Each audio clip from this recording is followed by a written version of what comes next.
ग्रामीण परिवेश के लोग जानते हैं गाय धोते हुए लात खाने का दर्द।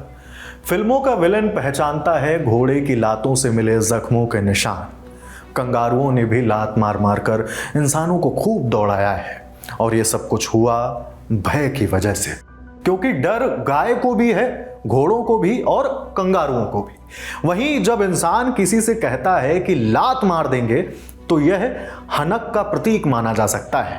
अब तक इतनी बार लात लिख चुका हूं कि मन में ख्याल आ रहा है, रहमान इस संसार में भांति भांति की लात। चलिए अब कहानी शुरू करते हैं। हुआ कुछ यूं कि बीजेपी नेता और पूर्व केंद्रीय राज्य मंत्री राव साहेब दानवे का एक वीडियो सोशल मीडिया पर वायरल हुआ, लात मारने का। दरअसल पूर्व मंत्री अर्जुन खोतकर महाराष्ट्र के भोकरदन में थे। उन्होंने राव साहब दानवे के आवास पर उनसे मुलाकात की। इसी दौरान जब खोतकर को दानवे साहब बुके यानी पुष्प गुच्छ देते हुए फोटो खिंचवा रहे थे, तभी शेख अहमद नजदीक आने का प्रयास करते हुए दिखते हैं। शेख अहमद जो कि कार्यकर्ता हैं, राव दानवे साहब के समर्थक हैं। चूंकि सामने कई कैमरे थे तो अचानक नजर आती है दानवे साहब की लात। शेख अहमद जिसका शिकार बने, लेकिन लात क्यों मारी गई? शेख अहमद साहब ने बहुत मासूमियत के साथ उस घटना का किस्सा सुनाया है। देखो, कल जो आदमी बताए वो उसके अंदर कुछ भी सत्य नहीं है।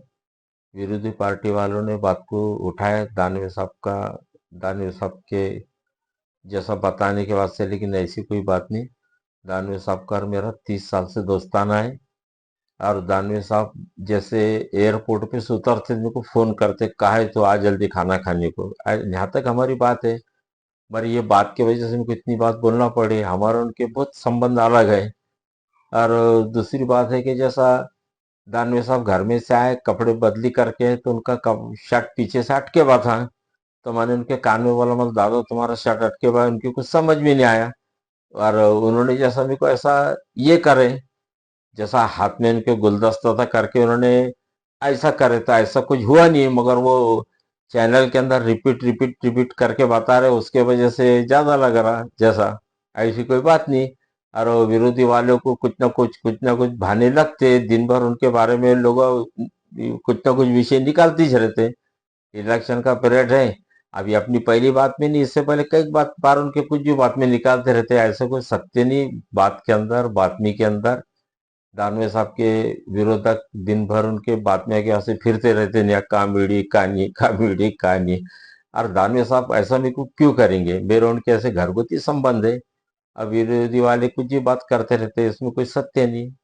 ऐसी बोल के मैं मेरी प्रतिक्रिया देना चाहता हूँ। आज तक के सहयोगी गौरव विजयशाली ने शेख अहमद से बात की है। उनकी माने तो दानवे साहब उनके पक्के दोस्त हैं, इतने पक्के कि एयरपोर्ट पर जब भी दानवे साहब उतरते हैं तो शेख अहमद को फोन करते हैं। बाकी जो कुछ हुआ शेख अहमद के मुताबिक वो सब अटकी हुई शर्ट के चलते हुआ। कुछ तो अटका था या खटका था, शर्ट या तस्वीर खिंचाने की चाह। हम क्यों ही कुछ कहें, क्योंकि सोशल मीडिया पर लोग बहुत कुछ कह रहे हैं। बाकी आप भी इस बीच अपनी बात कमेंट पर कह लीजिए। शुक्रिया।